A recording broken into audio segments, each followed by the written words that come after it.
warahmatullahi wabarakatuh. Video kali ini berisikan tentang PDD UKT-PT penelitian dan publikasi karya ilmiah sebagai salah satu syarat sertifikasi dosen 2021. Perkenalkan, nama saya Sri Suharti, Sarjana Keperawatan Nurse Magister Keperawatan. Saya adalah dosen di Akademi Keperawatan Baitul Hikmah, Bandar Lampung. Dalam pengembangan keilmuan dan keahlian sebagai wujud tridharma perguruan tinggi, saya sebagai dosen selalu melakukan penelitian-penelitian dan publikasi karya ilmiah. Adapun penelitian saya sebagai hasil kolaborasi, baik sesuai dengan bidang keilmuan saya maupun bidang keilmuan lain adalah sebagai berikut.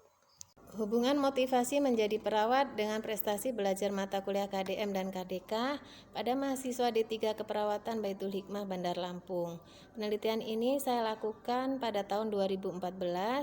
Peran saya adalah di situ sebagai ketua peneliti dan mendapatkan sumber dana dari yayasan.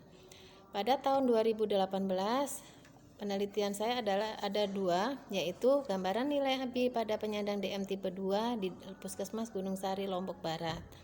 Di sini peran saya sebagai anggota peneliti dan mendapatkan sumber dana dari yayasan dan mandiri. Penelitian saya yang kedua di tahun 2018 adalah efektivitas tindakan keperawatan pulse sleep breathing exercise terhadap penurunan sesak nafas pada pasien asma di wilayah kerja Puskesmas Kemiling, Bandar Lampung. Peran saya sebagai anggota peneliti dan sumber dana dari yayasan. Pada tahun 2019, saya melakukan penelitian yang berjudul Gambaran Status Gizi pada Penderita TB Paru di wilayah kerja Puskesmas Kemiling, Bandar Lampung. Di situ saya menjadi ketua peneliti dan mendapatkan sumber dana dari yayasan dan dana mandiri. Pada tahun 2020, saya melakukan dua penelitian yang berjudul Hubungan Kesehatan Spiritual dengan Kejadian Depresi pada Lansia. Di sini peran saya adalah sebagai anggota peneliti dan mendapatkan sumber dana dari yayasan. Kemudian penelitian yang kedua tahun 2020 adalah gambaran kesehatan spiritualitas pada lansia di UPTD PSLU Tresnawer Danatar, Lampung Selatan. Peran saya di sini sebagai ketua peneliti dan dana berasal dari dana mandiri. Pada tahun 2021, saya melakukan penelitian yang berjudul Survei Perilaku Hidup Bersih dan Sehat pada Anak Usia Dini di Era Pandemi COVID-19 di Desa Purwodadi, Kecamatan Gisting, Kabupaten Tanggamus. Peran saya di sini adalah sebagai ketua peneliti dan mendapatkan sumber dana dari yayasan dan mandiri. Penelitian-penelitian yang sudah saya lakukan, kemudian saya lakukan publikasi di dalam jurnal kesehatan maupun jurnal keperawatan. Adapun penelitian yang setelah saya publikasi adalah hubungan motivasi menjadi perawat dengan prestasi belajar mata kuliah KDM dan KDK pada mahasiswa D3 Keperawatan Baitul Hikmah Bandar Lampung. Telah saya publikasikan di jurnal Kesehatan Pancabakti volume 7 nomor 1 edisi April 2019. Jurnal ini sudah terakreditasi Sinta 6. Link terdaftar. Kemudian gambaran nilai ABI pada penyandang DM tipe 2 di Puskesmas Gunung Sari, Lombok Barat. Penelitian ini sudah terpublikasi pada jurnal Holistik Jurnal Kesehatan volume 13 nomor 2 edisi Juni 2019. Jurnal ini telah terakreditasi Sinta 3. Link terdaftar. Hubungan kesehatan spiritual dengan kejadian depresi pada lansia. Jurnal ini sudah saya publikasikan pada Jurnal Kesehatan Pancabakti volume 8 nomor 2 edisi Oktober 2020. Jurnal ini telah terakreditasi Sinta 6. Link terdaftar. Kemudian efektivitas tindakan keperawatan pulse sleep breathing exercise terhadap penurunan sesak nafas pada pasien asma di wilayah kerja Puskesmas Kemiling, Bandar Lampung. Penelitian ini sudah saya publikasikan pada jurnal kualitatif Head dan Case Study Report volume 1 nomor 1 tahun 2021. Link terdaftar. Survei perilaku hidup bersih dan sehat anak usia dini di era pandemi COVID-19 di Desa Purwodadi, Kecamatan Gisting, Kabupaten Tanggamus sudah saya publikasikan pada jurnal Kesehatan Pak Baitul Hikmah volume 1 nomor 1 di edisi Juni 2021, link terdaftar.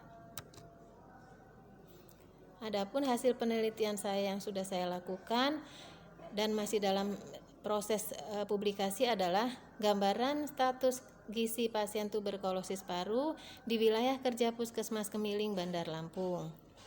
Gambaran kesehatan spiritualitas lansia di unit pelaksana teknis daerah pelayanan sosial lanjut usia Tresnawerda Natar, Lampung Selatan. Rencana penelitian saya pada tahun 2022-2023 yaitu berjudul Pengaruh Aktivitas Spiritualitas terhadap Penggunaan Waktu Luang Lansia. Penelitian ini adalah penelitian berkelanjutan yang sudah saya lakukan pada penelitian sebelumnya yang berjudul hubungan kesehatan spiritualitas terhadap depresi pada lansia dan gambaran kesehatan spiritualitas pada lansia. Selain publikasi penelitian dan jurnal, saya melakukan publikasi pengabdian kepada masyarakat, yaitu antara lain penyuluhan kesehatan tentang 6 langkah cuci tangan di PAUD Sayap Ibu Bandar Lampung, penyuluhan kesehatan tentang gastritis pada remaja di Desa Bumisari, Latar, Lampung Selatan, kemudian penyuluhan hipertensi pada lansia di Desa Tejo Agung Metro, Kota Metro. Adapun penelitian yang fenomenal di sini ada berjudul Hubungan Kesehatan Spiritual dengan Kejadian Depresi pada Lansia. Penelitian ini saya lakukan bersama rekan dosen saya dan peran saya sebagai dalam penelitian adalah mulai dari pre-survei sampai dengan pembuatan laporan hasil penelitian. Latar belakang penelitian, lansia adalah seseorang yang berusia 60 tahun ke atas. Lansia sering mengalami depresi yang disebabkan oleh banyak faktor seperti kurang perhatian, kematian orang yang dicintai atau stres dan lain-lain. Prevalensi depresi pada lansia di dunia mencapai 500 juta jiwa. Menurut WHO 2011, terdapat kasus depresi setiap tahunnya adalah 100 jiwa. Kesehatan spiritual adalah rasa keharmonisan saling kedekatan antara diri, orang lain, alam, dan dengan kehidupan tertinggi. Depresi dapat dialami lansia karena faktor kesehatan spiritual yang rendah. Hasil observasi di PSLU Tresnawerda Natar bahwa lansia kurang menjalankan kegiatan ibadahnya, kurang berkomunikasi dengan lansia lain. Oleh karena itu, saya tertarik untuk melakukan penelitian tentang hubungan kesehatan spiritual dengan depresi pada lansia. Tujuan penelitian ini adalah untuk mengetahui hubungan kesehatan spiritual dengan kejadian depresi pada lansia. Adapun jumlah sampel yang saya gunakan dalam penelitian ini adalah 20 lansia yang tinggal di UPTD PSLU Tresnawerda Natar. Metodologi penelitian secara kuantitatif dan menggunakan pendekatan cross-seksional. Data yang diperoleh merupakan data langsung yang dapat dihitung atau dikelola. Instrumen dalam pengumpulan data yang saya gunakan adalah kuesioner inventaris depresi Beck dan kuesioner tingkat spiritualitas. Analisa data yang digunakan adalah univariat dan bivariat. Hasil dari penelitian ini adalah bahwa terdapat hubungan kesehatan spiritual dengan depresi pada lansia.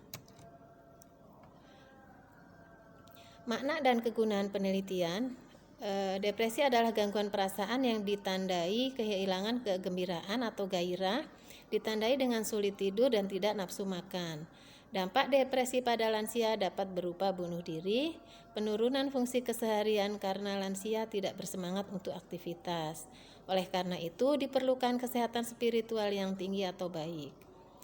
Harapannya dengan meningkatnya kesehatan spiritual lansia, sehingga depresi pada lansia tidak terjadi. Secara umum, kegunaan penelitian ini adalah bahwa kesehatan spiritual yang tinggi dapat mencegah depresi pada lansia. Kegunaan penelitian untuk saya sendiri di sini adalah bahwa saya bisa gunakan hasil penelitian sebagai bahan ajar mata kuliah keperawatan gerontik, terutama masalah depresi pada lansia. Mahasiswa diharapkan dapat mengetahui penyebab lansia depresi yang terkait dengan kesehatan spiritual lansia, sehingga dapat melakukan asuhan keperawatan pada lansia yang depresi secara komprehensif. Kegunaan penelitian saya ini juga, penelitian ini sudah dipublikasi ke jurnal terakreditasi dan sangat membantu saya dalam kenaikan jabatan fungsional kolektor pada tahun 2021. Adapun inovasi dari hasil penelitian saya adalah dibuatlah jadwal setiap hari Senin dan Kamis di Panti Sosial Tresna Werdanatar untuk melakukan kegiatan spiritual pada lansia. Seperti contohnya adalah kegiatan pengajian atau bimbingan ibadah baik yang beragama Islam atau non-Islam. Kemudian dilakukan bimbingan ibadah dipantau oleh petugas panti sehingga bisa terorganisir dengan baik. Kemudian memfasilitasi lansia dalam kegiatan pengajian dengan mengundang ustadz atau guru, sehingga di sini harapannya lansia bisa melakukan ibadah dengan baik dan benar. Inovasi berikutnya adalah dibuatlah jadwal kegiatan di Panti Sosial Tresna Werda untuk membuat aktivitas atau terapi aktivitas kelompok pada lansia setiap hari Selasa dan Rabu, sehingga lansia dapat lebih dekat dengan orang lain dan lingkungannya, dengan harapan kesehatan spiritualitas pada lansia menjadi tinggi sehingga depresi pada lansia tidak terjadi. Penelitian ini hasilnya sudah saya publikasikan di Jurnal Nasional Terakreditasi Sintan 6, yaitu Jurnal Kesehatan Pancabakti. Adapun konsistensi pengembangan keilmuannya adalah bahwa saya sebagai dosen harus selalu konsistensi dalam pengembangan ilmu, seperti mengadakan publikasi, melakukan publikasi, kemudian penelitian, mengadakan atau mengikuti pertemuan-pertemuan ilmiah seperti workshop, seminar, pelatihan yang terkait dengan ilmu keperawatan yang diselenggarakan oleh organisasi profesi perawat atau organisasi profesi lainnya, perguruan tinggi yang berkaitan ataupun asosiasi perguruan tinggi. Demikianlah PDD UKT-PT tentang penelitian dan publikasi karya ilmiah. Semoga bermanfaat. Terima kasih. Wassalamualaikum warahmatullahi wabarakatuh.